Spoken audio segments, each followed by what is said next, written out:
I'd like to welcome to the stage Dominic Hofstetter. He is Executive Director at TransCap, Kirsten Dunlop, CEO Climate Kick, and Eva Gladek, founder and CEO of Metabolic. The stage is yours.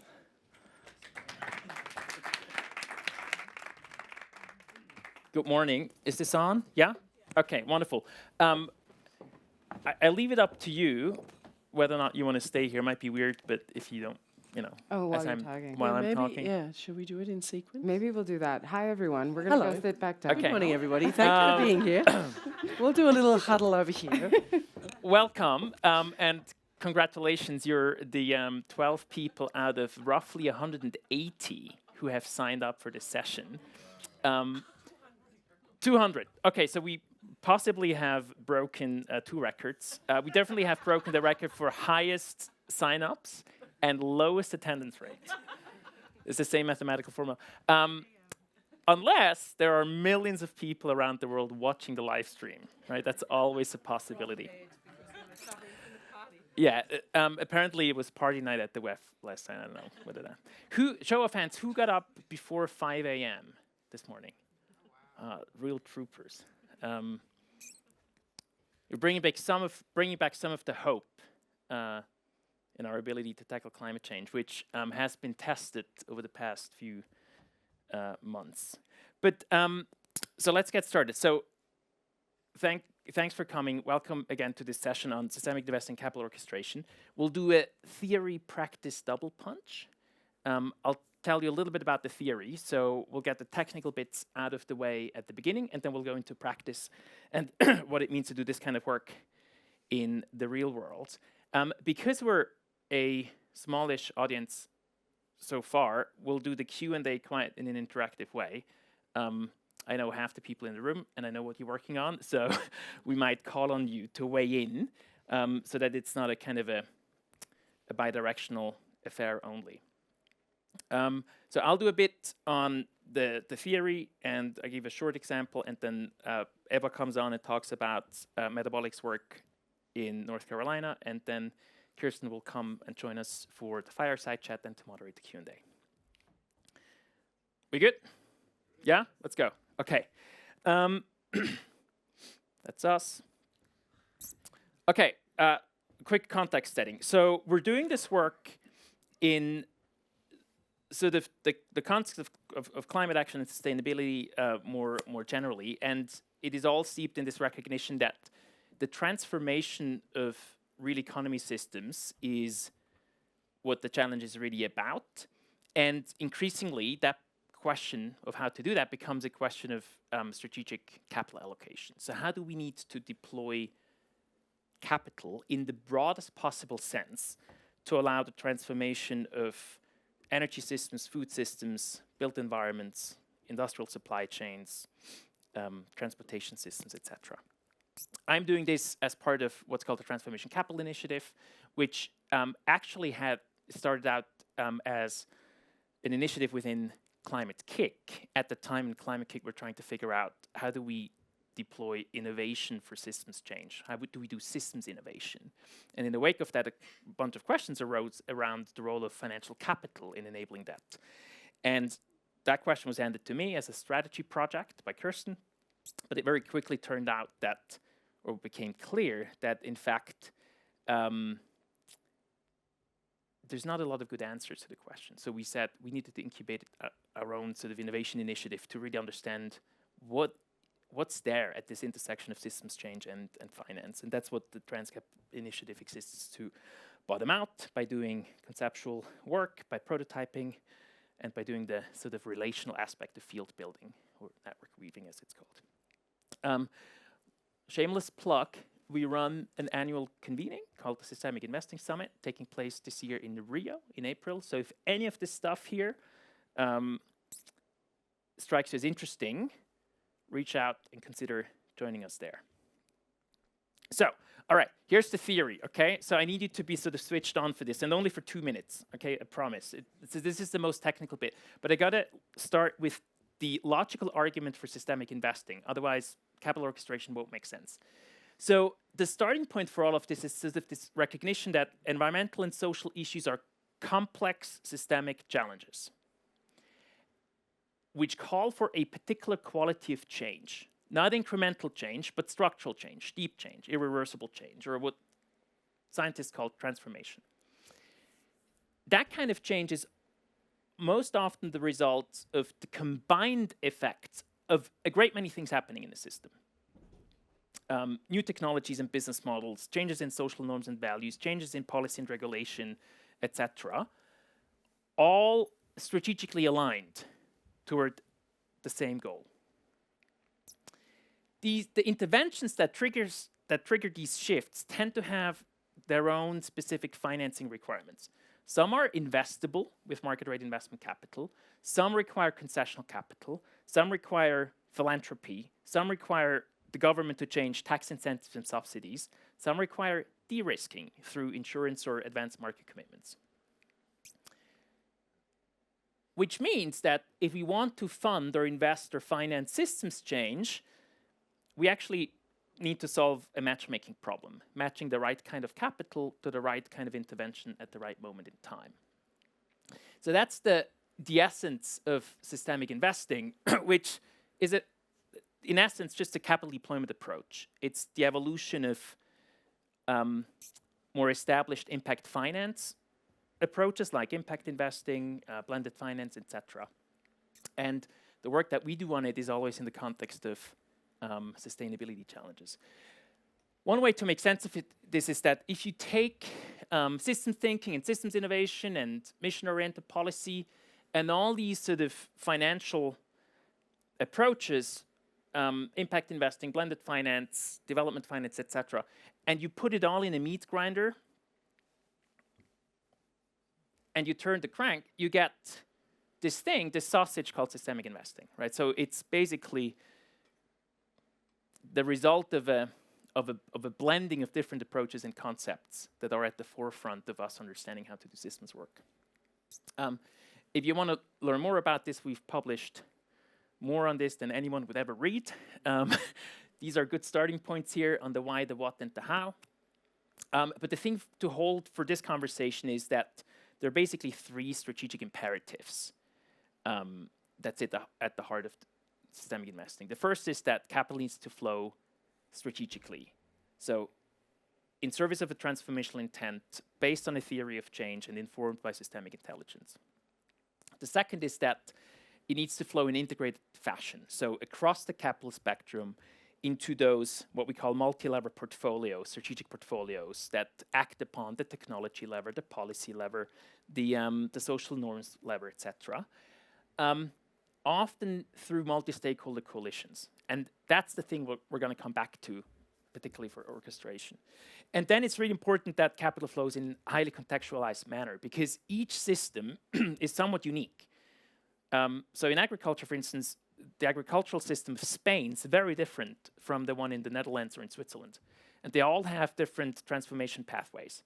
And finance is not very good at contextualized acting. It wants scale and it wants universally applicable models and all that, which sort of stands in tension with this idea that all systems are local.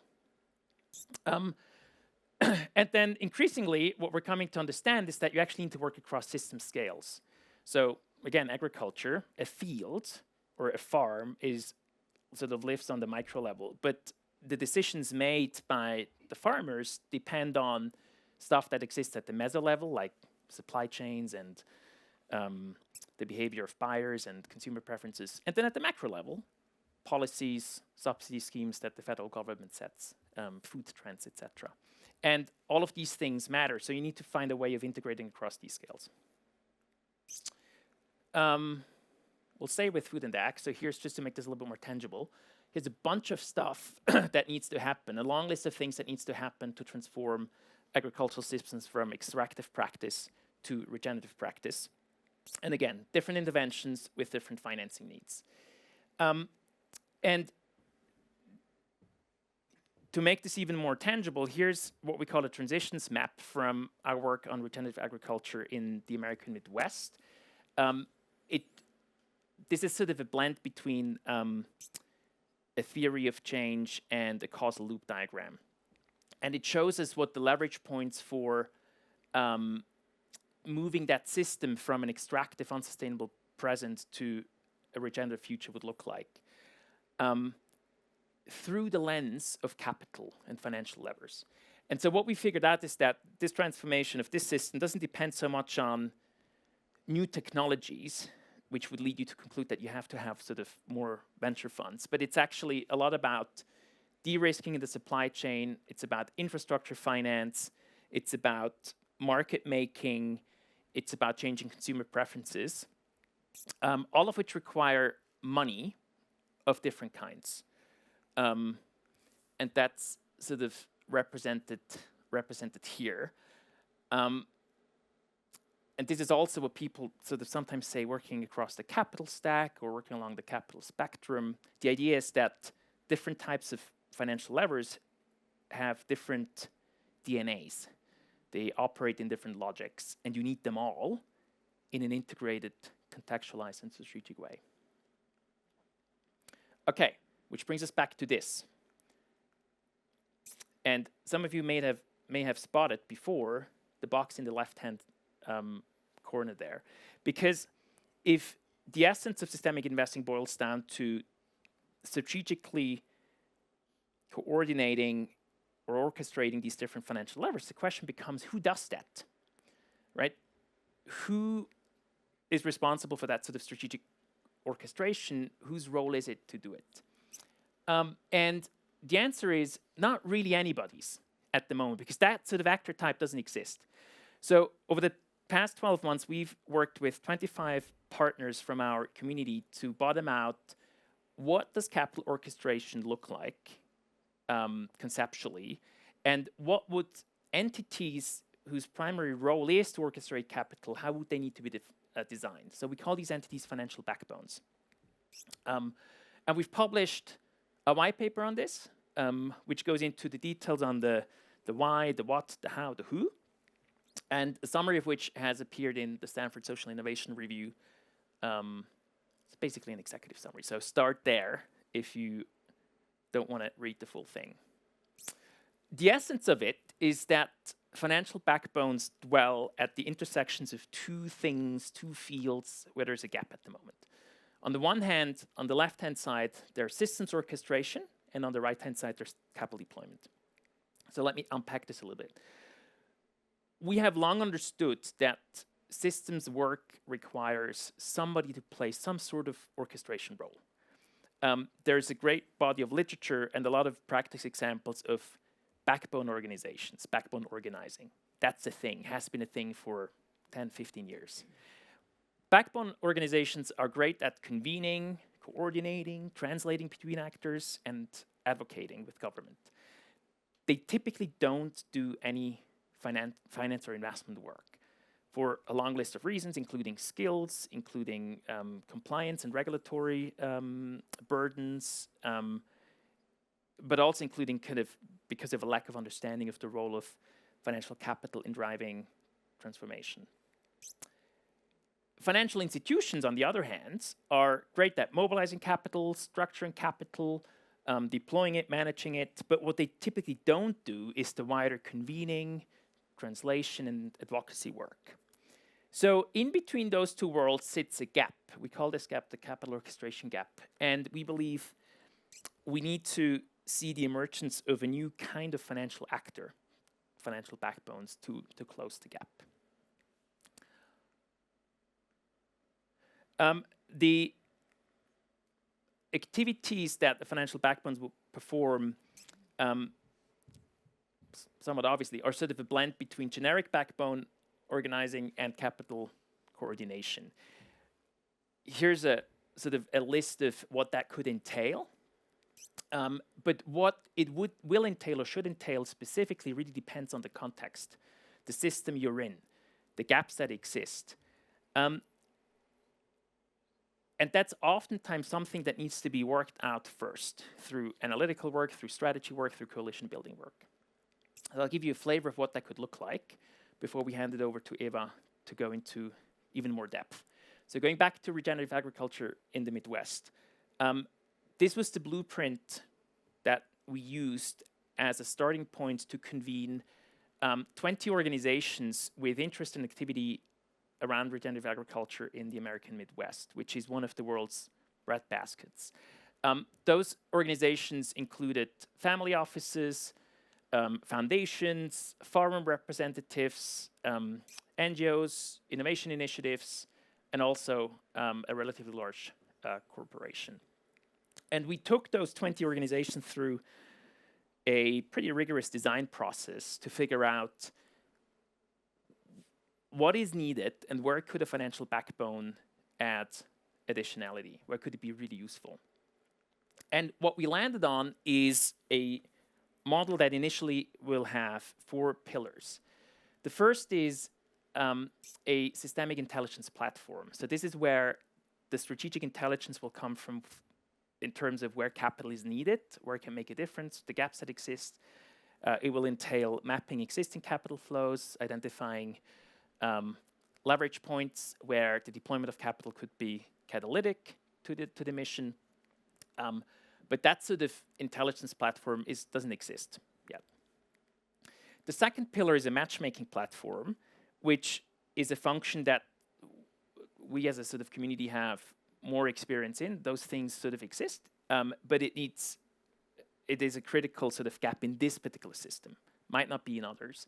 But the idea is that we bring projects and capital together in ways that facilitate capital flows. The third pillar is a catalytic finance facility. So the idea there is that you need a financial backbone benefits from having agency over its own pool of money for a number of reasons, including to be seen as a peer of investors, to be seen as somebody having skin in the game, but also, and perhaps most importantly, to be able to place capital in highly strategic manners into places within the system that really need that kind of catalytic first investment.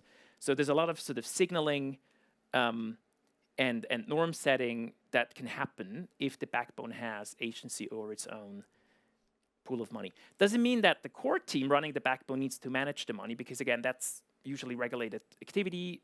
Oftentimes you need an asset manager with a track record, with the processes in place. But there's some really interesting work that has been done in this space around how to design a governance model that takes care of all the seemingly competing interests, particularly sort of the interest between having an investment facility and remaining loyal to the mission, to the impact mission.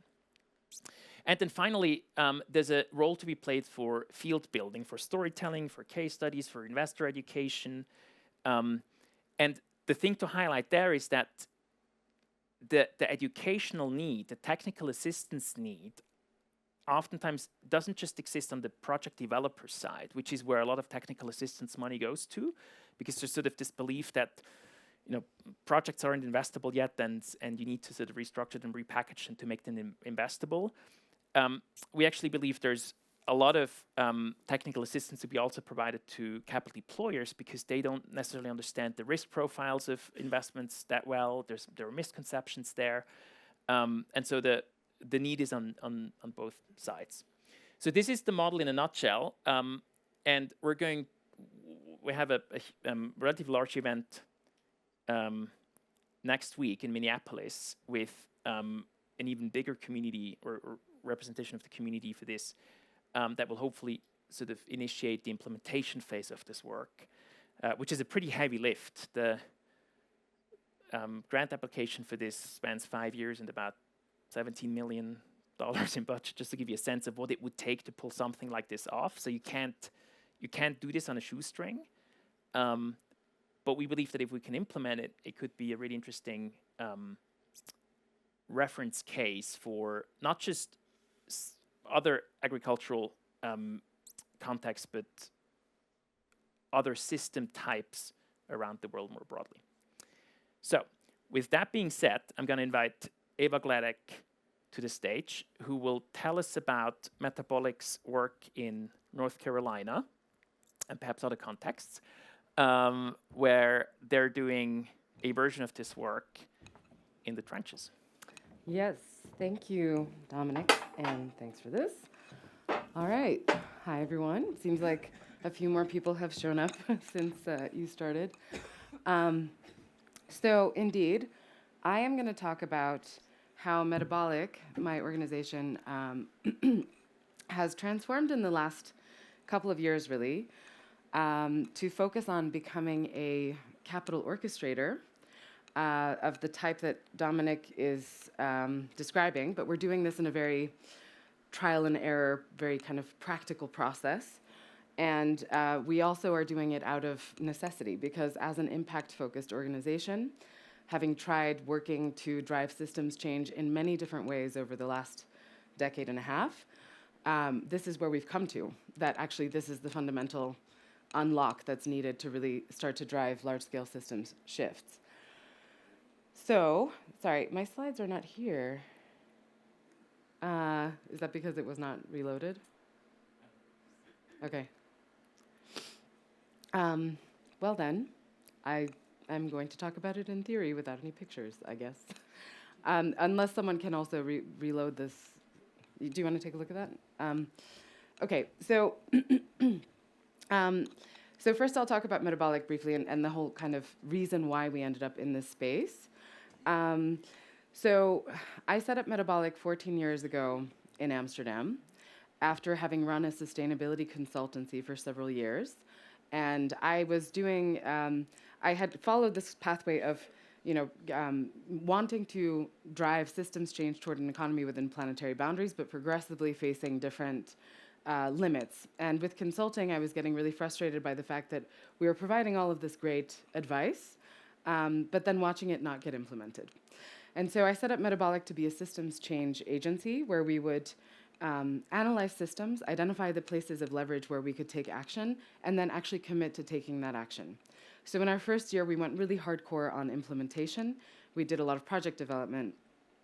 We built an urban mushroom farming company that was taking waste brewer's grain and turning it into mushrooms for high-end restaurants.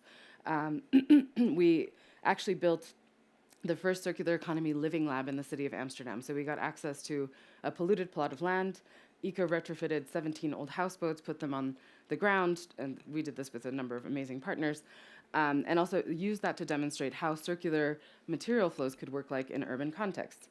But after this really deep dive on implementation, we realized, okay, now we're getting kind of lost in the weeds, and we need to also be able to translate these things that we're learning into more systemic effects, so ways that policy can shift or ways that actually organizations can shift whole value chains.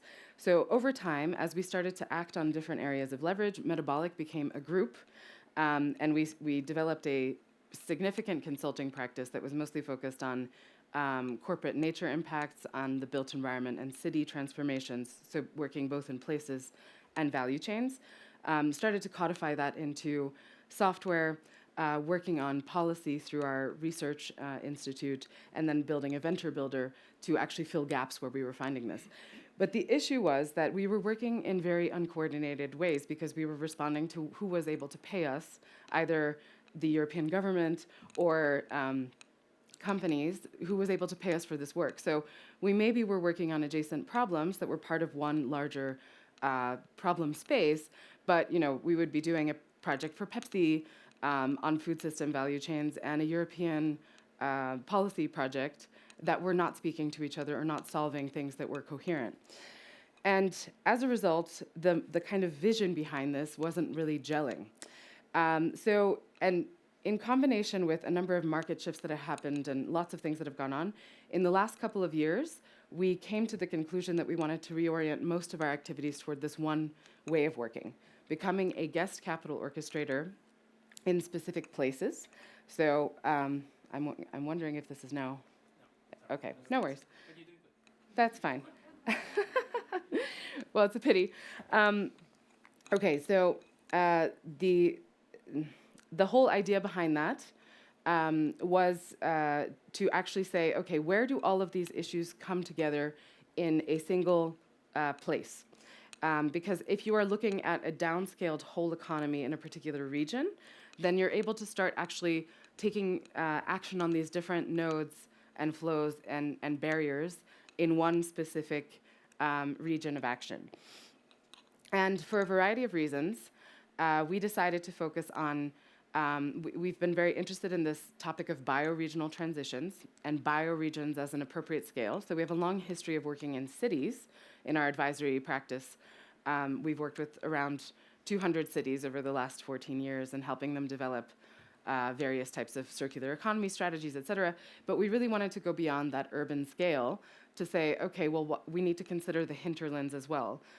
What are the kind of productive regions that are fueling those cities, because that's often this kind of disconnect, and also the kind of cultural disconnect that happens to occur in many places, where you have the rural populations that feel left behind, that are often politically on the more right side of the spectrum. There's lots of these dynamics that are replicating across the United States, across Europe, et cetera. And so we really wanted to work on that larger scale, and we thought maybe bioregions are an interesting lens. And we selected Southern Appalachia in the United States as our first kind of foray into really doing this guest capital orchestration in a particular place, for the reason that 9 years ago, the city of Charlotte sent a delegation to our crazy houseboat project in Amsterdam. They were super inspired, asked us to develop a circular economy strategy, and since then, we've been working across many different layers of government with many different stakeholders, building lots of relationships in that field in order to create a foundation that we felt was a really good mandate to start working there. And interestingly, after we had selected this particular focal point, so Charlotte as a kind of central entry, a devastating hurricane occurred around a year ago in the western half of North Carolina and that region, Hurricane Helene, as they call it there, which really destroyed huge amounts of infrastructure. I mean, even now, over a year later, if you're driving through, you can see that 60 to 70% of the forest cover in this very forested, woody area, the Appalachian mountain range, is just like clawed out of the mountains. That created a really interesting dynamic because it was like a raw, new landscape in which we could start testing ideas. People are very open to change, actually. And so we are following a kind of process that is both informed by a lot of the theory developed by organizations like TransCap and the very few others who are doing this type of thinking, but also the practice that we've been applying across many years in venture building, in urban transitions work, in policy, et cetera. We started with a kind of, now another thing I want to mention is that the only reason this work has been possible is because we have been able to get a small amount of unrestricted funding from a collaboration called the Collaborative for Systemic Climate Action that Kirsten and I are both co-founders of. But that actually gave us the seed resourcing to start on this journey of a three-pronged process. On the one hand, deep community building, so really going into the region, developing deeper relationships with existing stakeholders, starting to understand possible pipeline and opportunities, mapping things, and organizing convenings. So we started with some light touch social convenings, like a fish fry and a meeting in the Innovation Barn, this place that we were actually involved in helping build, this kind of physical innovation hub in Charlotte as a result of our advisory work there. And then next to that kind of deep community work, we've been bringing our kind of hallmark systems analysis piece.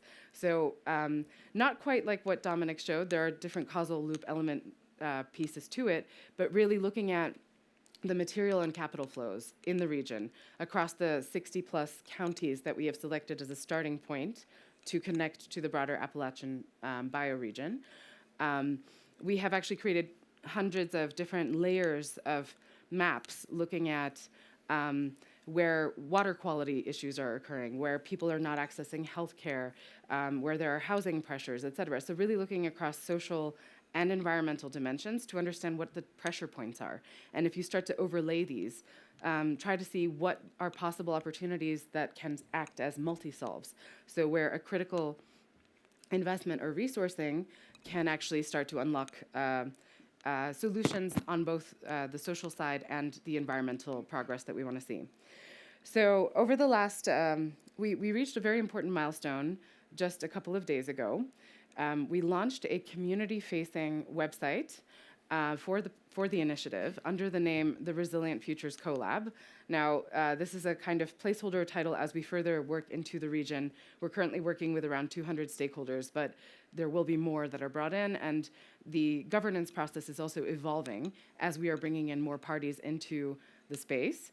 And we have launched a microgrant program where people who are in the region are able to submit ideas or initiatives that need small amounts of funding in order for us to start to map out what is happening that can potentially be put together to start shifting the system in a more meaningful way.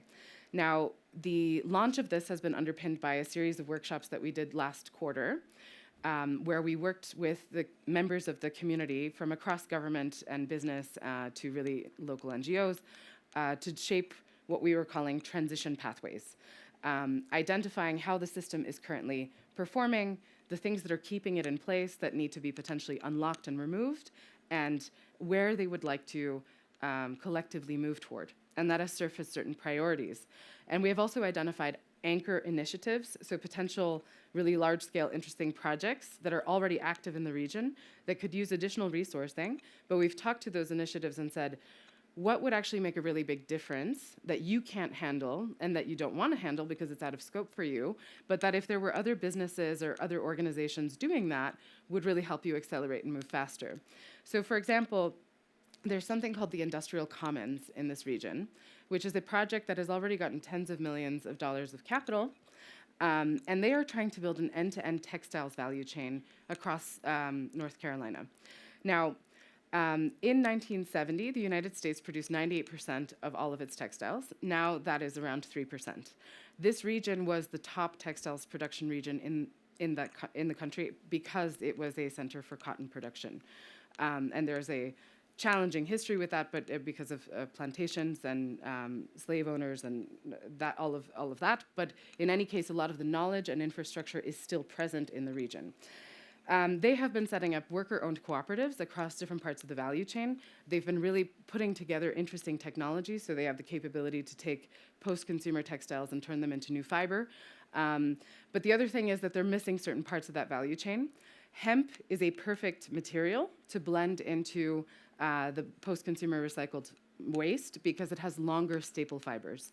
And local hemp production could also be used to help recover certain degenerated soils in the region. But they do not have enough hemp production, and part of the reason is that hemp, if you produce it, only 15% of the product by volume will go into, or by mass, will go into textiles. The rest is either food or needs to go into things like hempcrete, like concrete products. So there's the possibility to create this kind of adjacent value chain that can start to address all of this. But the more interesting thing for me, too, is how you cut across deeper layers of the system. So in order to facilitate farming, you actually need to create stable living situations and housing for some of the people who are doing that work. And so it is actually in assembling this really interesting stack across all of those areas that I think we start to really unlock things. And Dominic talked a lot about this in theory, and we are largely behind what has been emerging from that work. We are doing a kind of, we're following a process where as we go through and really do what we know at that moment, kind of like trial and error, we are continuously adapting and adjusting our next steps based on what we have encountered. And with this microgrant program, it's similar. We're trying to see what we don't know. So basically trying to surface opportunities and asking people, how do you think we may be best able to get to these outcomes without presuming that we know, so that we open that opportunity space and really enhance our options for filling this portfolio. Our next step is that we are going to be working toward launching a first, it's not a fund necessarily, but we want to deploy an amount of capital of around 50 million to test this hypothesis and really show how this works based on this anchor initiative approach with these different adjacent opportunities. And so we are going to be raising that capital this year, and that requires a certain amount of grant and concessionary money. as well as investable capital, but we're also partnering with local CDFIs and other institutions that can provide loans. So really performing that blending orchestration function in partnership with other institutions. I'm very sorry that I didn't have my slides because there were lots of cool pictures, graphics from the analysis, and a QR code that you could scan to follow along. But if you're interested in that, please come and find me after so I can bring it to you or show it to you. Thank you so much. Thanks, Eva. Should have known that they were serious about the timeline. Okay, wonderful. Thank you so much, Eva, for those insights. Let me see if I have a slightly better slide for this. Okay, your speakers. Wonderful. Kirsten, you're one of the OGs of systems innovation. Where does the need for capital orchestration or systemic approaches to capital deployment show up in the work that Climate Kick does? And well, pretty much everywhere. And this question of who plays that role, what is that role, and who plays that role is material. But let me give you, say, two or three concrete examples. Metabolic and Climate Kick are both working on one of the boldest, well, I continue to call it one of the boldest transformation initiatives in the world, which is something that the European Commission launched some time ago, inviting hundreds of cities to apply and see if they could commit to completely decarbonizing by 2030.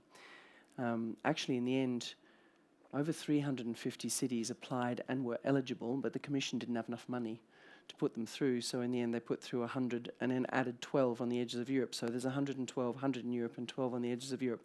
And they were now in the third year of that process running. And those cities have now gone through a lot of the more extensive analytics process, as Eva is describing, although there's much more that can be done there. But where they have arrived is precisely at the point of knowing that there are a series of interventions, areas where they need to address emissions that are captured within the perimeter of this initiative is not individual projects, but in theory, the entire city decarbonizing by 2030, which provides the opportunity for the kind of scale economics that you were describing, but the challenge of the fact that those economics are unlikely to be unlocked only if you do the kind of multi-solving that Eva is describing, because you really would need to look at how do you simultaneously think about the energy infrastructure, shifts in planning, materials, digital infrastructure, for example, digital infrastructure to enable energy efficiency and health. How do you unlock budgets that are not normally traveling together? So those cities have arrived at a point where they now begin to know that there are anywhere between 50 and 200 or 300 initiatives in implementations in that city that they would need across the built environment, the mobility system, the energy system, water, waste treatment, digital infrastructure. And in theory, the way in which they could actually implement that effectively within that time frame would be to manage an implemented portfolio. But that would require capital to be willing to engage in a kind of a pre-money logic all the way around those intervention points, and particularly in the way that Eva's describing, in such a way as to allow the implementation to progress and learn as it goes, so that you can start to understand how to dovetail in particular contexts, in Madrid, Metropolitan Forest, or in Leuven, capital infrastructure into social housing plus water and waste. How would you actually start to come up with the kind of synchronized efforts that then unlock very significant investable opportunities? And that kind of world is a real thing. It's happening right now. But capital orchestration is the single biggest blocker, because we partner, for example, in this situation with the EIB, which has committed a massive amount of money in comparative terms for its own history to this particular initiative, but cannot quite manage to get its head around the notion of that sort of multi-solving, multi-deployment of capital. So let me double click on this, because so we've done a pretty rigorous piece of work with the city of Dublin, which is part of the Net Zero Cities mission that you mentioned. And the city of Dublin has a net zero target, and it also has a housing target. It wants to build 40,000 units of housing, whilst not blowing through its carbon budget.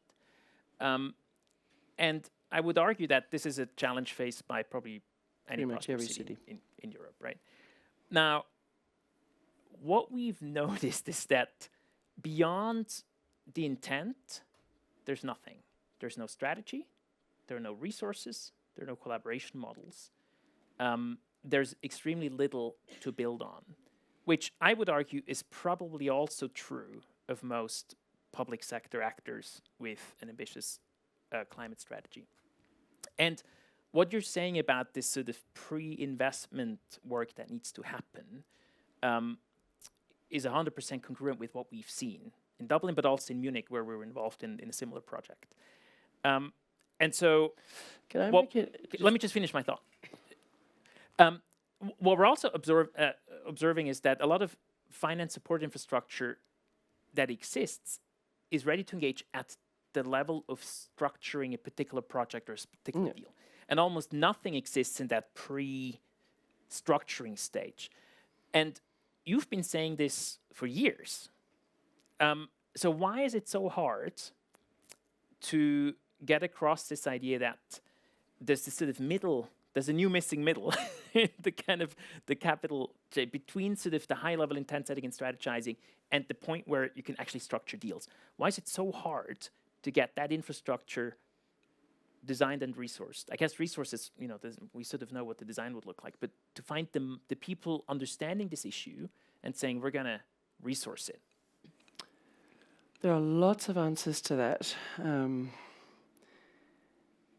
Let me see if I can organize. So one of the principal ones, as I'm just trying to think also causally, one of the principal ones is the lack of an agent able to hold the space. So I think what I was about to just reflect on, it's not that there is no strategy, is that there are a whole lot of disconnected, incomplete, partial strategies.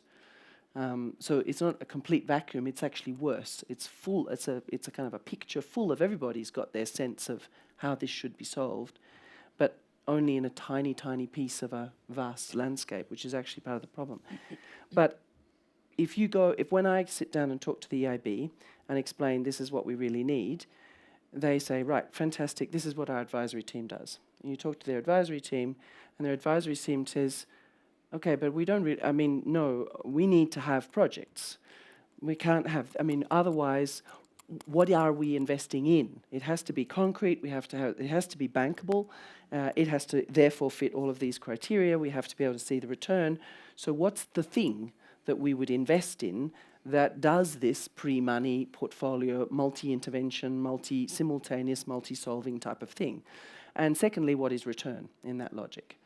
And of course, there is no one thing, so agency starts to be a very big problem.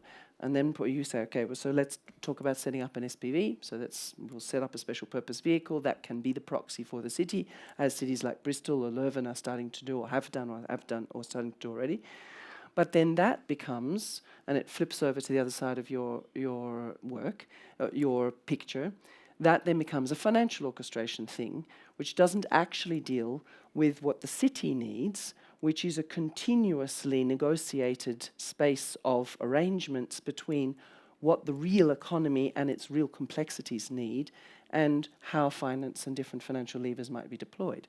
Now, one of the things that we are trying to do to solve this, because indeed I'm extremely tired of going around the world and saying, until we solve for this, we will keep having a whole lot of individual, sectoral, siloed, bankable investment logic things that never really add up. It's like those that wonderful cartoon from ages back where you kind of see this spider web that's completely messy and you have no sense of what the logic is, how it will ever come out. One of the things we're trying to see if we can solve, given the current geopolitical context, is get industry and cities in this program together at the same table, supported by AI that is starting to translate city demand into industry supply language so that you can begin to look at, all right, if we can't solve the capital orchestration yet, can we at least create the picturing of a supply and demand landscape in the form of lead markets that you could then perhaps begin to educate some form of capital orchestration around, probably still very structured in sectors, because it seems that managing to think beyond multiple asset classes is impossible. Although, never say impossible. But that's the other big option, the other big challenge, because I'll also be told, okay, but you can't possibly do that. It's way too complicated. You know, we can do one asset. So let's just take housing, and then we could do that. But we can't possibly talk about housing and water and waste. That makes everything too difficult. So, you know, you need to kind of simplify it. But I'll stop there and pass to Eva. I'll bring in Eva, because that's, I mean, it's my number one pet peeve, that whenever we go out to funders and, you know, ask for support, the number one response is, oh, it's not concrete enough. What exactly are you going to do? And then my response is, well, systems work is like walking through a swamp in a thick fog, right? It's hard to go forward because you're sort of bogged down by like the unsteady surface, and you don't really see where you're going. And every now and then there's a big boulder in front of you that blocks the way. You can't climb over, so you kind of have to find a way around it, right? But that's the nature of working in emergence, right? In complexity, you don't have a 3-year linear plan of how to execute that, which is why I think... But one thing, maybe you do have more elements than that. So it's more like a labyrinth, actually. If you are running through a labyrinth from within, it looks like you have no idea where you're going. But you know that there's another perspective on that. You can get up above it and see the pattern. And it is possible to see that pattern. And there are a couple of elements that, if I use the analogy of the labyrinth, what would make it possible to go through easier is a different use of insurance to de-risk some of these as you go. And what makes it possible to see the pattern from above is starting to put in, for example, the Marshall Plan was, in effect, what we are describing. It was a deployment of capital to solve for hundreds of different interventions across hundreds of different asset classes to reconstruct fast. And something like the capacity to think in those terms and finance in those terms is what we need to re-trigger. It's interesting because defense comes up every now and then as an example where strategic capital allocation is happening, right? When it's about defense, a lot of it becomes all of a sudden it's possible. I want to go back to the practicalities of doing this work in the trench. Can I just say a few things about this before Sure. you ask me that? Okay. Because I mean, the thing, when you're describing this messy middle problem of like, okay, on the one hand, there's some level of funding for concept theory, et cetera, and there's then funding for projects that are defined, but in this kind of middle orchestration space where things need to be brought together in these complex different ways, there is no resourcing for orchestration, as far as we know. And I think that part of the problem is that indeed there is not a product. It's not, you need to actually follow a process, and you need to trust a certain emergence and level of uncertainty in that process. So what you're describing with the swamp or the labyrinth, I've found over and over again in various fields of work that people generally don't like financing processes. They like to have clarity about the outcomes, the product, the finished thing. And that's one of the things that I think is very fundamental to why it's so difficult to get resourcing for this work. So I just wanted to at least add that. Yeah. So how do you do it in North Carolina then? When you said you're in sort of this design build mode, this emergent mode where you try stuff out. How do you keep your coalition together? How do you keep finding the resources to keep going, even if maybe the path ahead is still a little unclear? Well, like I said, I don't think it actually would be very easy to find these resources without something like the collaborative. So we had a really strong foundation for this work because I didn't get into it so much, but when we did the circular economy strategy for the city of Charlotte, from there, one of the recommendations was to build this thing called the Innovation Barn, which is this physical innovation hub where there's now dozens of different businesses operating, and they have like a kind of interlinked value chain. So that's a very concrete physical place where we've been able to bring people and convene and show things in practice. That's been quite instrumental. Relationships with different levels of government, including very importantly the city manager of Charlotte, and the board of Envision Charlotte, which is one of our local partners, have been essential. So really deep relationships in this region, and continuous storytelling around where we're going, why we're going there, et cetera, have been really important to keeping people together, moving in the same direction.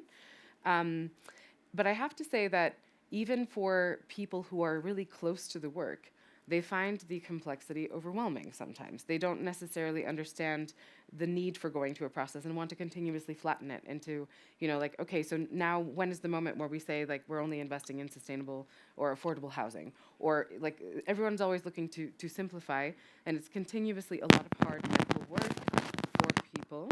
Is that from my... I don't know. No, I think so. Keep going. Ignore. Okay. And I do not mind. Is this... You turn this off in case it's this. Is this on? Okay. Where was I? There's this tendency and a desire for people to continuously simplify.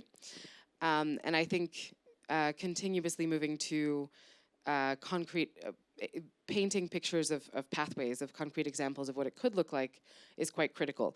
But I think what we're really missing in this space, in the systemic investing space, the capital orchestration space, is what we're at the cusp of now doing, of what you're now trying to do in the Midwest, what we're getting to, we're ramming in North Carolina in this very like low resource but scrappy way, is to actually get to cases of implementation where we say, here, this is the logic, this is how it comes together, here's how it translates into real benefit, here is how you take risk and reward that is normally mismatched in these real in these situations, and create these equalizing, re-evening portfolios, and how you actually can do the blending across different types of capital types in a different way than the normal blended capital logic.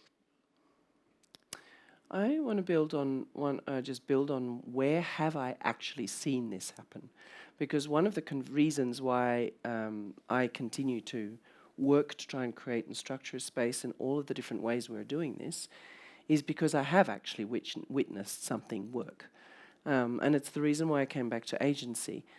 Years before, a lot of the original thinking that fed into doing this work came from 2 extended periods of working in my experience, of working in a corporate context, one both in insurance, and I was working first in Generali and then in an organization called Suncorp in Australia, where what was set in place was a strategic determination, so it very much goes back to the top of your diagram, to pay attention to a discontinuous future and the possibility that the future would cause issues to that particular business and to its financial viability and success, and a determination to therefore set in place a strategic function for business model renewal and survival, which was called at the time in both organizations a strategic innovation function. I was responsible for building the thing and getting these functions running and making them work.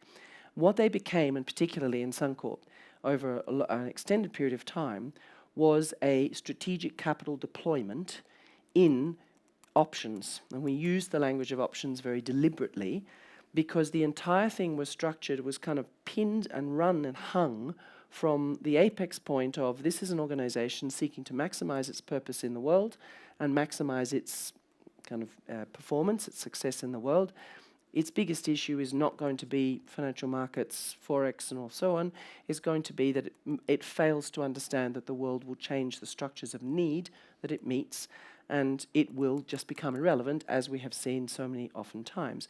In the case of insurance, I was paying attention to climate.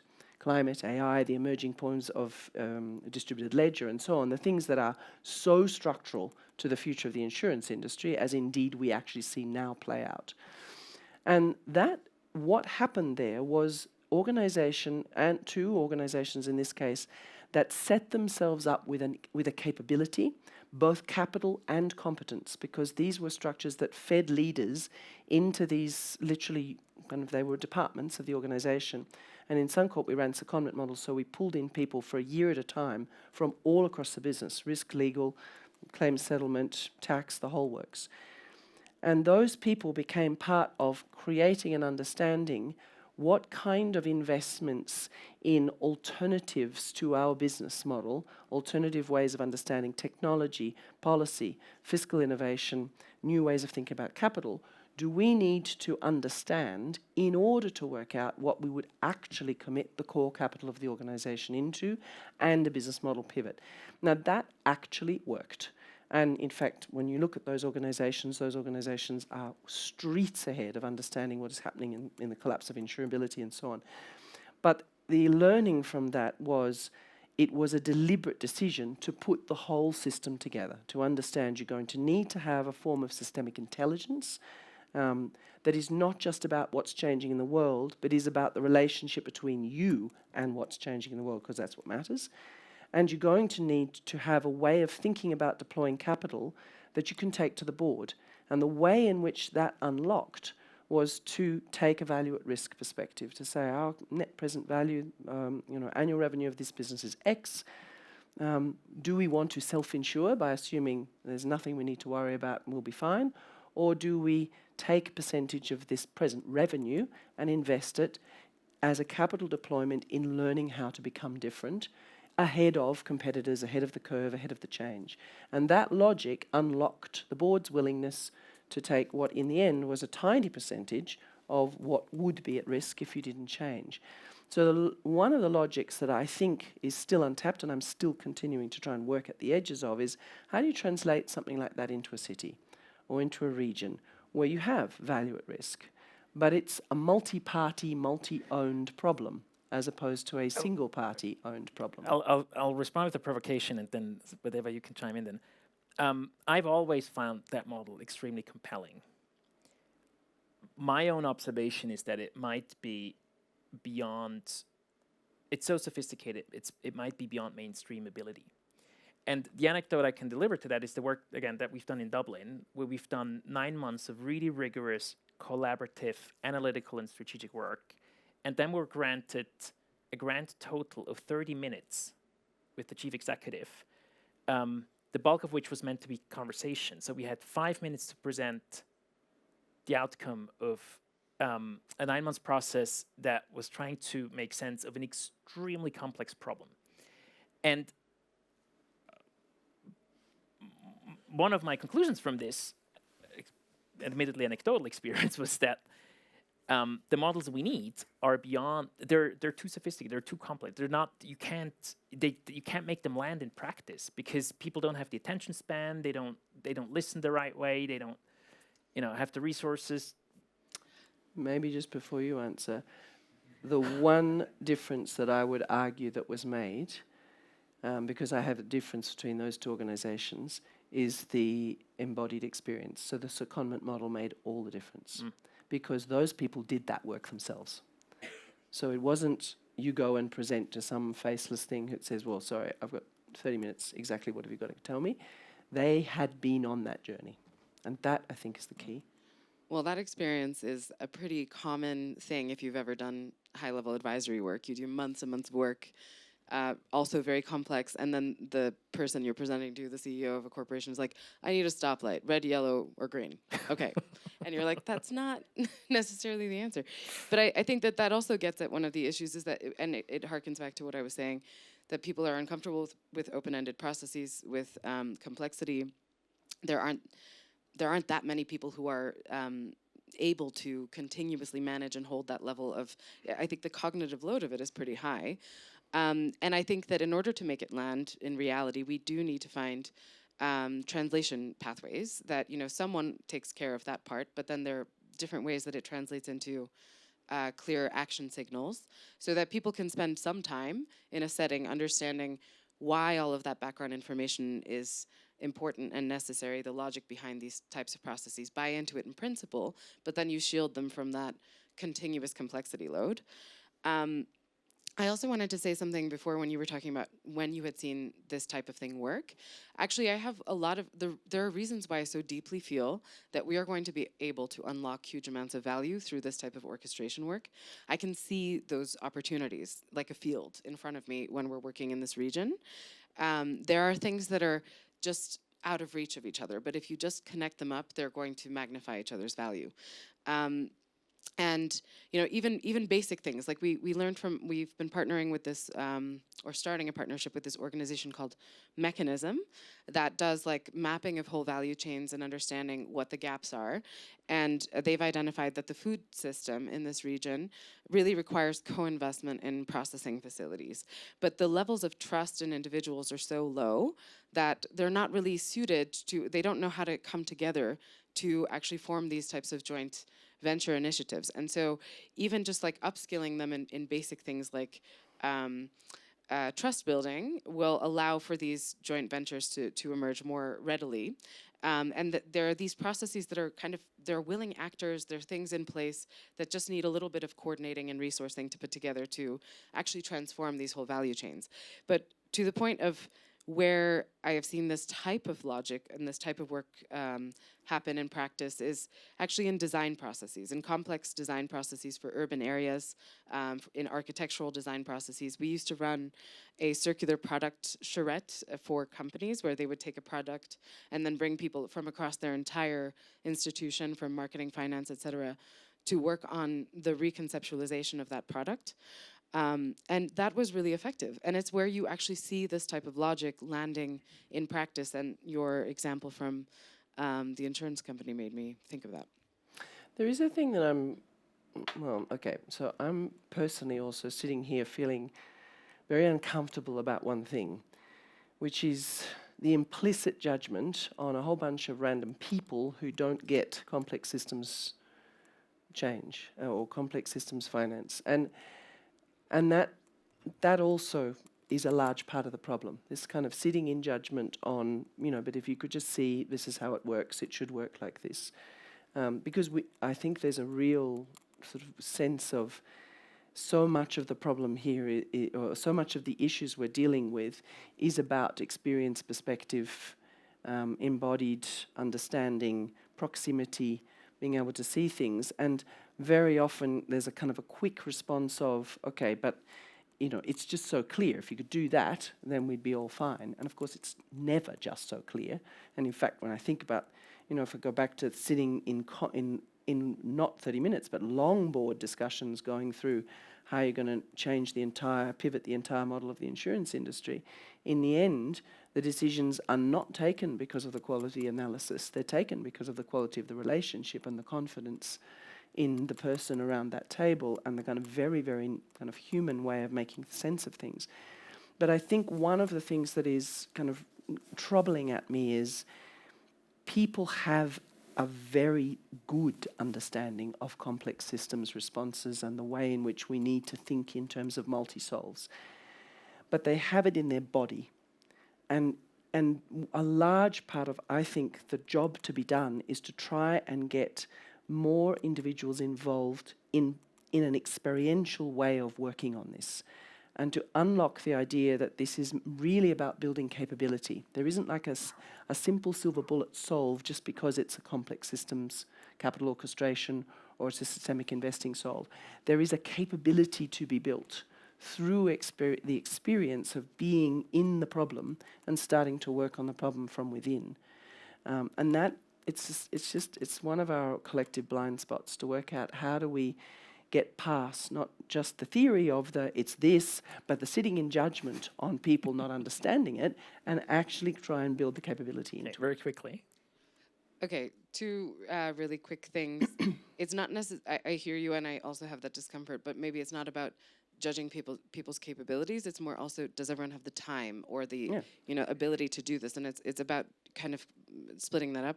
And second, I saw 4D systems mapping in practice, where people enact a system in their region. And I found that to be incredibly effective because people actually act out the different roles, and then it really clicks for people. Wonderful. Okay. Wow. A lot more people than at the start. Wonderful. Welcome, everybody, who I haven't acknowledged yet. We're just about to transition into the last part of the session, which is where you come in. We're going to do the Q&A a little bit more dynamically. We're going to ask you to ask questions or make statements or build on what's been said. So think about it. And if nobody volunteers I will just nominate people based on what I know they do for a living. I want to close with the. Actually, Kirsten's going to do that, so she'll make the rule of the Q&A. But I want to ask you a last question, and actually ask you to help me solve a problem. I'm trying to establish a national level financial backbone in Switzerland to do strategic capital orchestration for its, climate strategy. The problem here, as elsewhere, is that people still sort of care about the state of nature, but they kind of no longer want to pay for it. They don't think it's not as high on their priority list as it used to be. There are other concerns now taking precedent. Unfortunately, one of them, the biggest one, is cost of living. That's unfortunate because insofar as climate action is more costly than to keep running the fossil fuel economy, there's a problem there.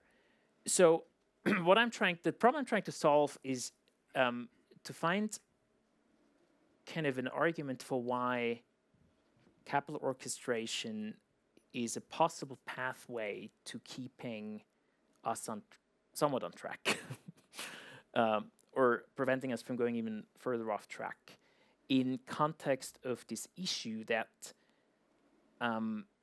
cost of living has been rising and the willingness to pay for climate action is now lower than it used to be. So is there an argument, or is it wishful thinking on my part that maybe capital orchestration can be an answer in this situation? You want to start? Well, I mean, I think Dominic wanted you to take it, but I No, want both of you. Oh, yeah? You can go for it. Okay. So personally, I think it can be an answer.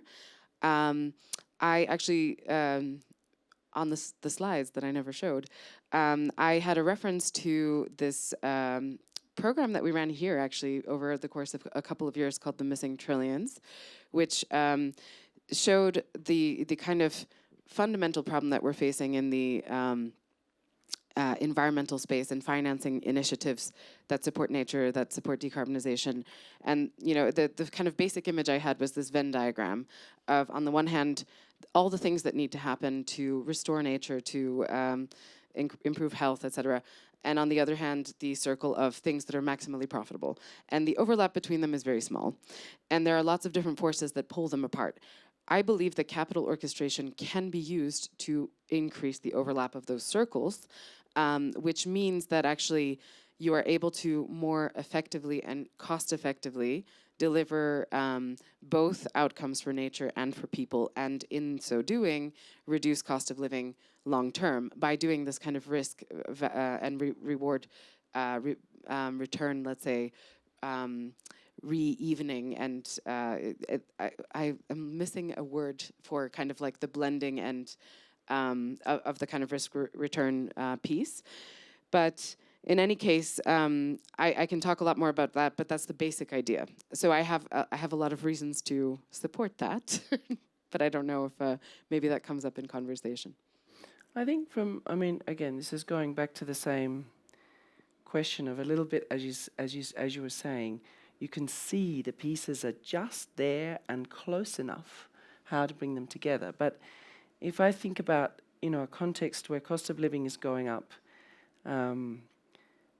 Switzerland also, you have a series of climate risks advancing in a kind of a sleeper way. People are systematically underestimating their impacts, like water loss and droughts and so on.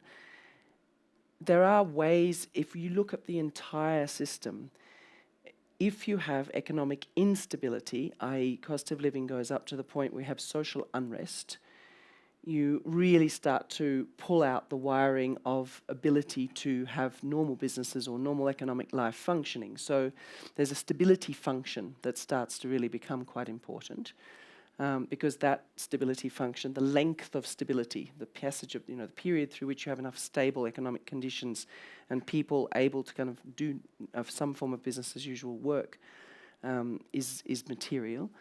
So starting to bring in a risk lens as a way of unlocking some sense of how do we think about, it's the kind of logic of, can you take can you think about the value at risk of stability of the businesses, of their revenue streams? Can you add them up? Can you start to kind of get some form of thinking about de-risking that then gives you an investment stream into doing things that then mitigate that risk, and you create a positive reinforcing loop around it.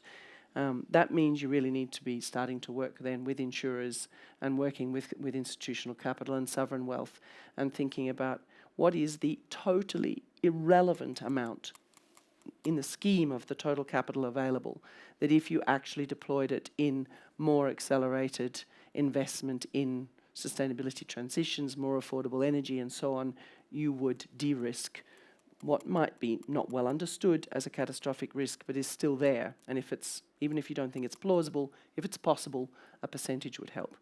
The other is to think about there is so much capital actually there. And one of the frustrations of working in cities and regions is it's there in so many ways. It's not brought together. Health and climate are two huge kind of health, a lot of the budgets associated with health, the costs associated with health, untapped. When you start to pull them together, one thing easily funds the cost of another thing, whether that's my example of digital infrastructure that enables energy efficiency, but also enables in-home healthcare for aging populations. And we have that across Europe, and we can't afford for people to be going to hospital as they get older and start to have a number of illnesses. We actually need that. So you can bring those together. One of the things, I don't know whether Goran Yeris is here in the audience, and I will start to facilitate a Q&A, but what Goran is doing in setting up a not-for-profit bank across Europe, which I am now going to see if we can partner with, because that may be the solution. Can you get lending at a non-profit logic to be the capital layer that's missing, that then unlock the more patient institutional capital? Can you aggregate the effects at a country scale? You can bring in institutional capital if you can aggregate a scale of patient long-term certainty of municipal bus infrastructure and so on. But the thing is, it's the tapestry of all of those things coming together, indeed. I think the question is there enough? I don't know that people are not coming to the point of realizing that. I think we are beginning to understand that there are things happening with such extreme volatility and unpredictability that it's no longer a quick dismiss to say, well, okay, but this is just complex, ridiculous stuff. People are worried. The world is looking very, very unpredictable. And you can see that risks are coming. So starting to work out what is the process that might enable me to begin to learn just faster. And if that requires money, then where do we find the argument that says, so let's get some money behind learning? What would a sustainable I can see that argument on the stability front to land in the capital system, particularly within the long term minded capital allocators like pension funds, right? Or governments, who are the taxpayer of last resort when it comes to a bunch of these critical failures. I mean, okay, but there are some governments, not this one, but some. Maybe. Maybe it's that, you see, part of it, I think, is about trying to get people into the same room. It's the big institutions plus the government. I agree. I'm trying to do it. But yeah, okay. All right, so I think it's my job now. Your job. Are we able to get a little bit of light on the audience so that we can see each other a little bit? Thank you. So I think that what we've just done is have a conversation that for anybody who's sitting with a piece of expertise in this field will probably sound frustratingly naive and irritating. And you may be sitting there with, but this is ridiculous, you guys don't understand, there's this to solve it. And I would be really interested in what those perspectives are. I think there might be other people sitting there with a sort of a sense of, welcome to the exhaustion. But I would be very interested, because for me right now, I'm sitting with a very real thing of hundreds of cities. The whole other untold story is all of the agricultural, agri-food and fibre work. We're setting up a place finance lab to do that, very kind of related to some of what Ever's doing. There is so much actual real economy work to be financed now. So I'm very interested in what our collective intelligence might start to do to piece some of these pieces together, because I really see with Eva, the pieces are just so close to being able to combine, but not yet combining. So, if you are interested in making a comment, a critique, a riff, a poem, please say something. Hi, Garrett Zinnerman from Green Digital Finance Alliance. I was just wondering, like, about actually the last question that Dominic had about, or the comment about the decreasing willingness to pay for nature or climate, and then but linking it to the capital orchestration. And I found that a lot of the discussion was, of course, about systemic solutions and decarbonization, and I mean, and that's exactly what I feel is sometimes either boring off or tiring people. That's these negative and sacrifice narratives. They are not triggering them anymore. And so isn't there maybe also more of a need of like translating it really into desirable, aspirational future outcomes? Like instead of talking about decarbonization of cities, speaking more of livable, family-friendly cities and making the discussion more a positive one. Let me take that question. I think there's an immediate yes, but anyone else who just has got a few builds? And by the way, if you hear someone ask a question that you would really actually love to answer yourself, please, can you go for that? It's really well. Sorry, that was louder than I expected. It was well related to Garrett's question. My name's Kaylee from Sustainable Finance Geneva, and we're trying to build a capital orchestration model at the local level in Geneva and also potentially replicable in other cantons. And so, Kirsten, I really identified with what you said about the need to start kind of pragmatically with certain asset classes and certain investors. That's certainly the approach that we're taking, because what we're seeing is you have to demonstrate and then build. So we kind of have an overall picture and framework that we're thinking through, but we're going to start with some of the low-hanging fruit with some of the investors who are amenable, namely pension funds, to looking into these types of things. So my question is, could you expand a little bit on, you said something about matching supply and demand, and I think you said something about AI. And so I'm just curious if these are things that we could learn from or be inspired by. So if you could expand on that, that would be awesome. Thanks. Yep, and come back to that. Thank you. There's someone at the back there. Oh, a couple of people actually. Hi, I'm Ina Hoxha. I'm the Deputy CEO of Climate Bonds Initiative. But previously to this, I used to work at Macquarie Fund Management and raised a lot of money from pension funds globally for infrastructure. I only said that because I think another missing piece of this conversation, which I kept thinking about, is that a lot of the pension funds that we would raise money for climate would say, but there isn't enough scale, and we are still looking for capital formation that is scale. And then we thought, when we said, well, we could do an urban fund, and they were like, yes, please. So I think in some ways, I think there is a lot of what you're doing that is new, but there is a lot of what you're doing that actually can be going through very normal capital formation, which is fund management. That's, of course, it doesn't always, have that additional sort of public coordination. I think that Kirsten, you mentioned, but you can add that. You can still do capital formation and create scale for 10 cities. You can find a fund manager, Macquarie, I'm sure would love it, that actually goes and says, I'm going to raise significant amount of money on a strategy for urban healthy living, and then maybe add an add-on to it that says, well, there's an additional public coordination there that maybe you need, almost like a TA facility.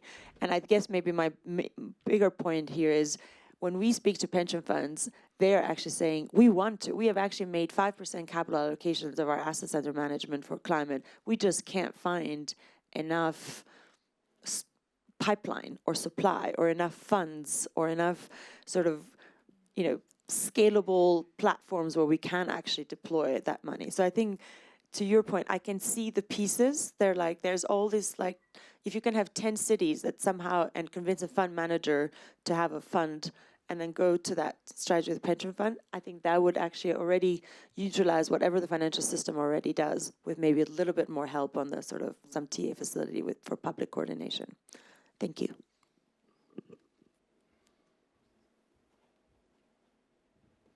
Hi, good morning, Joshua Haynes. I co-lead Masawa, which is a mental health impact investment fund. where we're investing in not only approaches that help to lead to a more mentally healthy world, but also through our nurture capital approach, investing in the founder well-being themselves. We know, for example, from the climate crisis and justice movement, that climate anxiety is at an all-time high. We also know the effects of climate crisis on mental health specifically. In all of this, thinking about the people, and how are you thinking about the individuals, the actors in Minneapolis or in North Carolina or in Geneva or Zurich, and their own mental health journey and their well-being journey? Because if they're burning out, and if these now newly created, and I can imagine a world where in 3 or 5 years we have orchestrator warriors or champions, where if they're burning out or if they're creating organizations with toxic cultures, we're not going to get to the point where we need.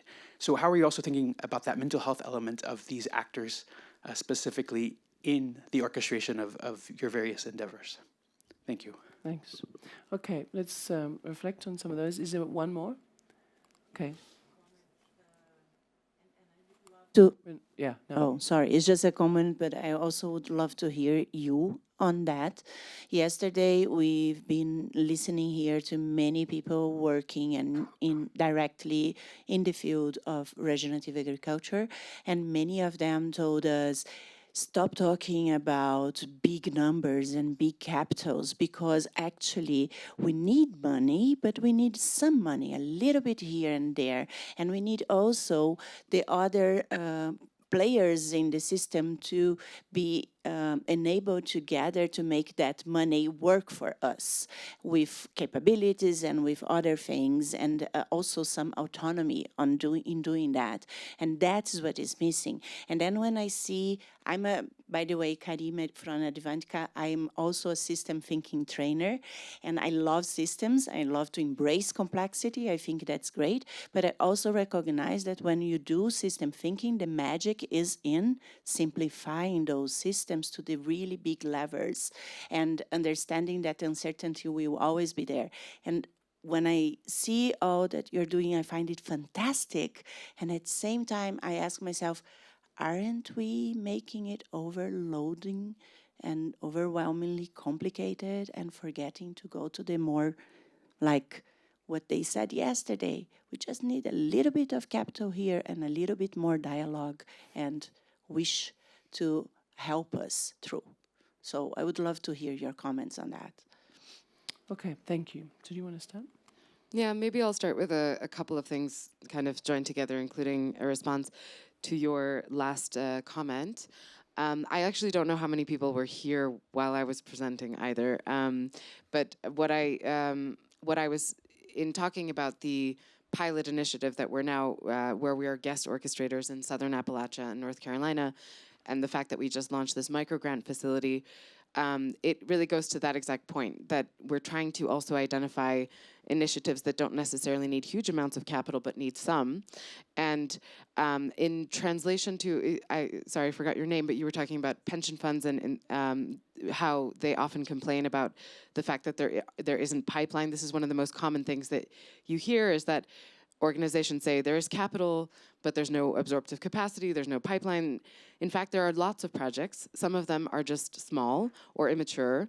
And actually, a lot of this orchestration work, part of what I see that we're doing is we're creating a translation layer where we're able to aggregate, bring together different types of smaller initiatives that together have real power to shift whole systems, to actually create regional prosperity and longer-term wealth, but actually are completely incompatible with a lot of the larger scale systems. It's that orchestration work is what unlocks some of that compatibility layer. And for us, it's really critical that we're not just talking about capital. In fact, we talk about a polycapital approach. And when we say polycapital, we mean also seeing what is actually needed for those different initiatives to thrive. And maybe that's, in some cases, political connections or removal of a political barrier or capacity building, indeed, or even something that might be completely outside of the scope of that value chain, but that provides fundamental stability. So we're really taking that type of perspective. And it's that I think starts to really create those magnifying effects in these regions that we're working in. And one thing I wanted to note is, like, North Carolina is very specific. It's a very unusual place to be working now with the whole kind of situation in the United States, but in some ways, people in the United States really need that support right now because lots of people are turning away in some ways from what is happening there. And this kind of regional level organization is what actually people around the world are turning to as larger institutions are failing around us or becoming unstable. But the work there is just a kind of prototype, and we're actually creating this learning infrastructure between our organizations for how these different types of things can propagate across different regions. Maybe a builder would, you want to go next? No? Okay. A builder would, so a couple of things just to reflecting on what, on these different questions. Gareth, to your point, I mean, it's, please don't hear in the fact that it's referring to decarbonising cities that's the sell. You sell whatever floats people's boat. The biggest problem, though, is that if we don't get emissions down, we have a very serious problem. But it's totally entangled with adaptation, so actually adaptation is often the lever. But if I want to go to this kind of what does it look like in aggregate, and what does it look like if you're talking about lead markets and so on, and then this piece around then, but why does it have to be big, what about small? If I give you the really kind of the real living examples right now, and I would love to understand whether Macquarie would come to the table, but this is exactly the real thing. Here you have Rome, Paris, Madrid, Amsterdam, those cities, right? Very complex, real spaces where, property, in some cases in the Nordics, is owned in public hands. Most of it is in private hands. You have littered with the examples of the way in which this works. A city, for its public procurement, has enormous market power. Malmö, for example, runs 1.5 billion of public procurement per year, one city. So you add that up, you've got immense power. But usually is selling to whoever's sold. So, City Madrid bought 5G traffic lights. They don't integrate with any other piece of infrastructure. It's ended up being a totally obsolete sale. And that is a pattern happening literally everywhere. You put in place because somebody wants to invest in a single asset class housing, so they want all of the housing to look in the way in which they look at, and they want aggregate, so it needs to look the same. So then it doesn't actually add up to a local solution that works with efficiency.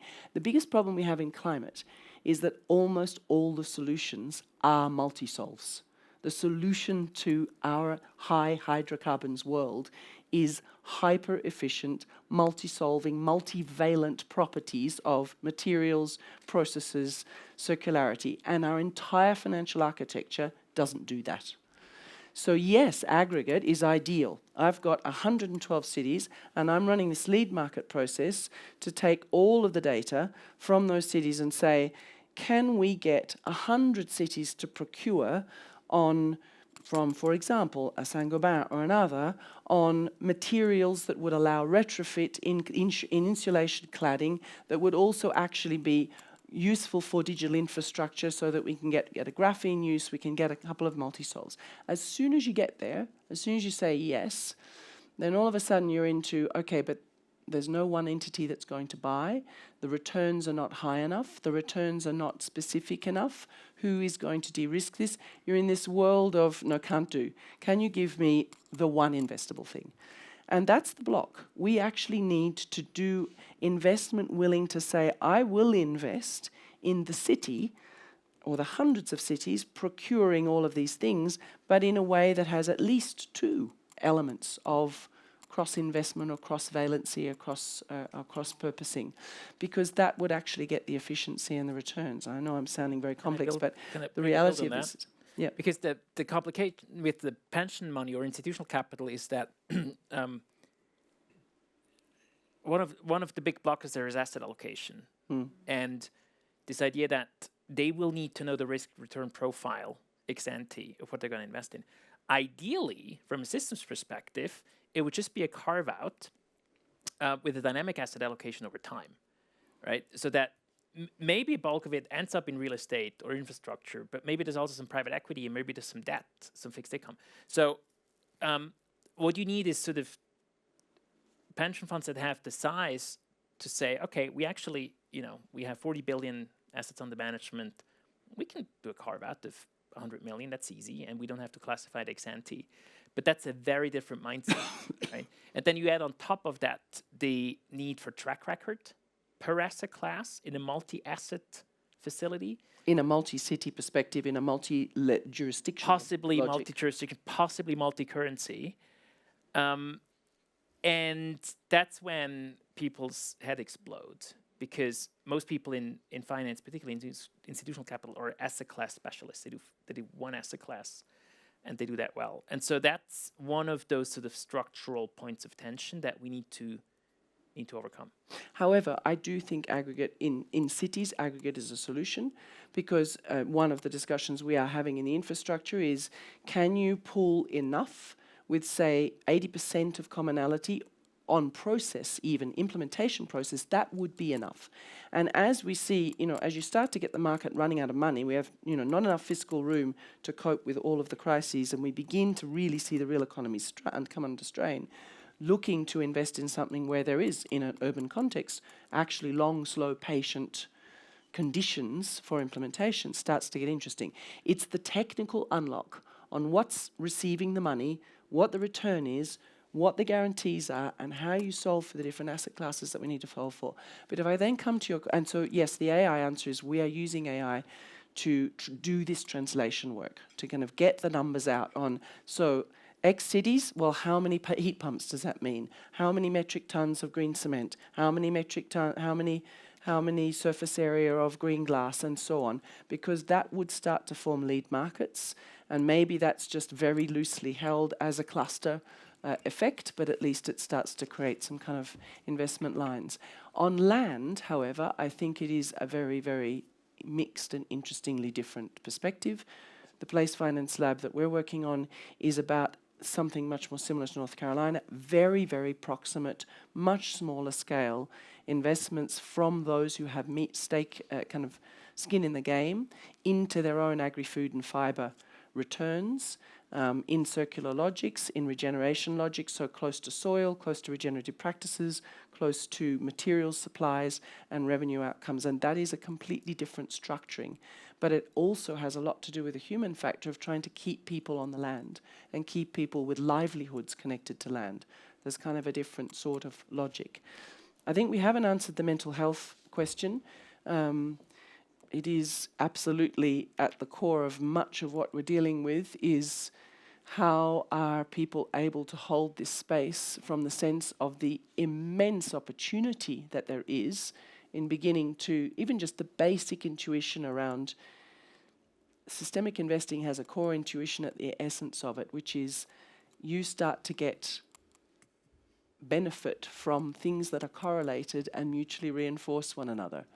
And if you are doing the kind of work we're doing, you can see what is going to mutually reinforce and correlate, because you can see what technologies and infrastructures and sequencing depend and are in play in even just implementation. So there's a huge opportunity space. The question is how to help people see that and engage with that. I find it very interesting, the idea of deliberately interlaying or interfacing in, as you can see in the community work that Eva's doing, this kind of notion of investing in mental health as part of the investable assets. And it's a little bit the stability function. How do we keep people There's acting one more well? thing I wanted to say about this idea of overcomplicating things. I think the nature of the work here is one of dancing. It's a vertical dance between the macro and the micro, the top down and the bottom up. There's always, when you do kind of complex conceptual work like this stuff here, you have to make it tangible very quickly for people to stay engaged, right? So, which is why there's always sort of this dual, what we call it, design build or theory practice. There's like a need to do both the thinking and the doing in practice. I think one of the structural problems is that we're trying to wish the complexity of it all away, and it just doesn't go away.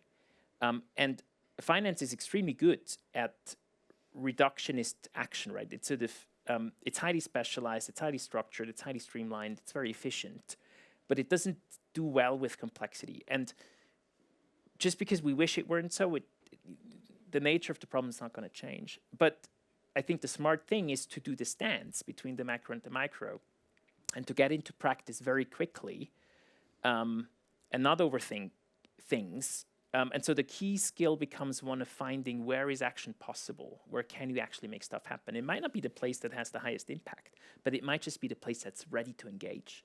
And so you go there and you execute and you learn something and you bring that back. You use that to create momentum, to grow the coalition, to build a track record, and then hopefully progressively you will be able to tackle the harder parts of the problem. But there is a sort of a temptation to give in to sort of this simplicity narrative and just getting on with it. I think this question around, if you're dealing with very complex work, abstracting up to the really big elements and the causal pieces that matter is critical. But as Dominic said, I mean, if I give you another cities example, when you add up, when you do run the numbers on what European, for example, cities are going to need, everybody is assuming that they're going to electrify. Everybody is making a set of assumptions about the access to the materials that are going to be needed to do that electrification. And when you run the numbers on where those materials are and who has access to them, we do not have access to the materials at scale. For example, renewable energy with solar panels in the way in which we're assuming, and so on, the metals and the minerals. So that you kind of suddenly then have to come back up to then a set of questions on, well, okay, so there are alternatives if we don't just assume it's one way. You know, modular geothermal, for example, geothermal, but particularly modular because it actually means a pipe in every house. So that is, there are models in Sweden that have already proved to be extremely affordable and possible on doing that. It's a shift. What that does to come up to really abstracting is, however, modular geothermal as an example, as a solve in Europe, would be energy democracy. So it totally changes the entire power structure, and I don't mean energy power, I mean positional power and ownership power structure in the whole system, which unlocks a whole other set of implications.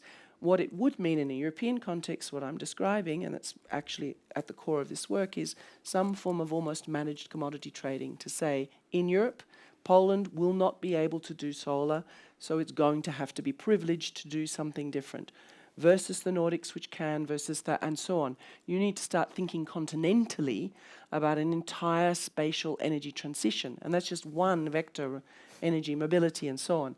This is where it starts to matter. But if you are holding institutional capital, Europe in the scheme of things is tiny, you need to start thinking like that and choosing to invest like that. And that's the invitation. That kind of orchestration of strategy, of business model choices, of investment needs and infrastructure and returns, we need it now. Okay. I'm confused about how much time we have, because do we end at 10 or do we end? We have 2 more minutes. Oh, yeah? Or we're out of time. 1 minute. Okay. Bring it home. Well, what I want to say is that I feel like on some level this has been like a heavy discussion of a bunch of practitioners being like, oh, this is difficult, that's difficult, blah, blah, blah. Exactly. But I actually feel really, really hopeful and inspired and excited about what we're doing. And I feel like we're actually getting to the cusp of unlocking certain things. And I want to say that any of you who are interested in this or are working in this, please do come and speak with us, engage with us, because I actually think that there are ways to get involved that are practical, that are inspiring, and actually that are focusing on a future that we are looking to build, because that is for sure, to your point, the angle that we're taking with all of this. You know, here this is almost like the private airing of grievances with friends, but actually in practice, we are really, I think, bringing people along on a journey of hope that is actually unlocking things that have felt impossible in the past. And the volatility of our times is almost fueling that, because it's allowing people to to test things and take more risks in different ways. So to end on a positive note, thank you all for coming.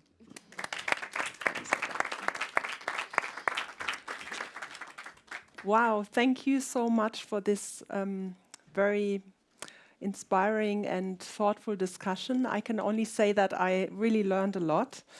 I want to just kind of say a few takeaways that came to me. We learned about what we actually need to enable that systems change. We need to think about systems intelligence. We need mapping actors in an ecosystem. We need to think about continuous storytelling, so really bringing together people and thinking about not just the capital that we need, but to actually also think about the transformation that is needed in the head.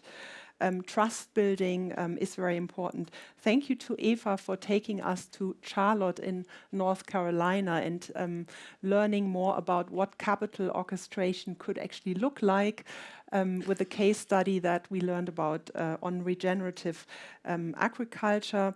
A few things that also were mentioned here: multi-solving, engaging in a money, in a pre-money logic in order to synchronize the system. So I think there were so many things in this session. So I think really thank you so much. And also I want to end on Dominic's point that, you know, we need to come together, and actually this could be a dance. You know, we could actually make this in a more light way. So what I would like for the audience to do is, when you go out, there's going to be post-it notes, and it would be amazing if you could share what your main takeaway is from the session when you actually exit the theater. So we would like to thank you all for coming to this fantastic session. Now it would be great to actually take a final photo with the speakers. And I think that's it, right? Anything else? Oh, we have a present. Yeah, so I'll hand out a little present. This is a caramel walnut tart from the canton of Graubünden, where we are in. Thank you so much, Eva, and sorry about the slides again. Sorry, I have more.